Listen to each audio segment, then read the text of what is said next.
Hello friends, किरण's kitchen रेसिपीजमध्ये तुमच्या सगळ्यांचं मनापासून स्वागत आहे। आज आपण उडीद डाळीचे चविष्ट असे वडे बघणार आहोत। तर हे वडे एकदम खुसखुशीत आणि चविष्ट असे तयार होतात। तर चला बघूया यासाठी आपल्याला कशी प्रोसेस करावी लागेल किंवा काय काय साहित्य लागेल ते। यासाठी आपल्याला लागणार आहे 1 वाटी उडीद डाळ। आता तुम्ही सोलीव डाळ पण घेऊ शकता। मी काळ्या टकरासहित डाळ घेतलेली आहे।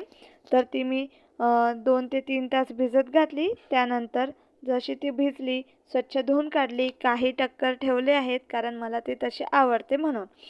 तर धुवून घेतली, निथळून घेतली आणि कोरडी अशी डाळ मिक्सरच्या भांड्यामध्ये आपण घेतलेली आहे। आता त्यामध्ये आपल्याला टाकायचे आहेत 2 हिरव्या मिरच्या, 1 तुकडा आलं, 4 ते 5 किंवा 5-6 लसणाच्या कापा टाकायच्या आहेत। त्यानंतर हिरवी कोथिंबीर आपल्याला त्यामध्ये घालायची आहे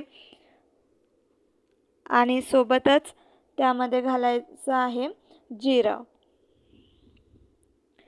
जिरं घालून झाल्यानंतर हे जे मिश्रण आहे छान मिक्सरमध्ये बारीक करून घ्यायचं आहे।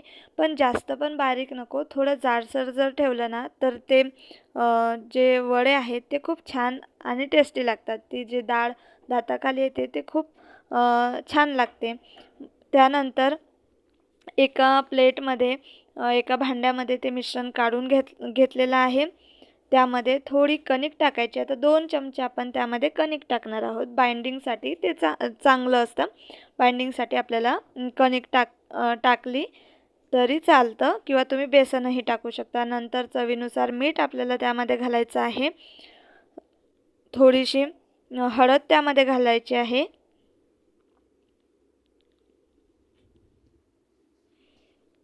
आणि छान त्याला मिक्स करून घ्यायचं आहे। एकजीव करून मिक्स करून घ्यायचं आहे।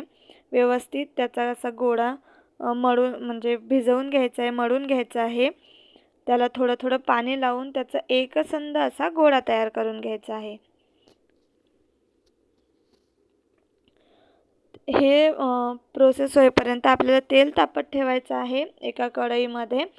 आणि काय करायचं आहे, एक प्लास्टिकची पिशवी घ्यायची आहे, त्याला थोडं पाणी लावून घ्यायचं आहे आणि हाताला थोडं पाणी लावून जो आपण गोळा बनवून घेतलेला आहे त्याचा एक छोटासा गोळा घेऊन त्याला पाणी लावून असं थापून घ्यायचं आहे। त्याचा गोल बनवून घ्यायचा आहे।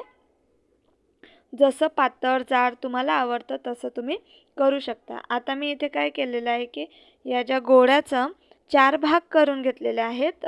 चाकूच्या साहाय्याने, चमच्याच्या साहाय्याने तुम्ही करू शकता।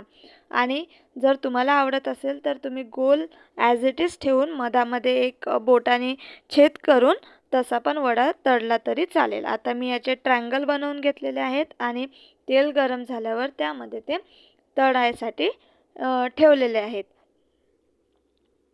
आणि या प्रकारे आपले वडे छान तळल्या जात आहेत। छान लालसंद होईपर्यंत ते तळून घ्यायचे आहेत आणि नंतर आपले वडे खायसाठी तयार। आणि खूप चविष्ट असे लागतात हे वडे, मला खूप आवडतात आणि तुम्हाला पण नक्की आवडतील असा माझा विश्वास आहे। तर ही रेसिपी नक्की ट्राय करा आणि वडे कसे झालेत हे मला कमेंटमध्ये नक्की सांगा। व्हिडिओ आवडला असेल तर व्हिडिओला लाईक करा, शेअर करा आणि चॅनलला सबस्क्राईब करायला विसरू नका। धन्यवाद।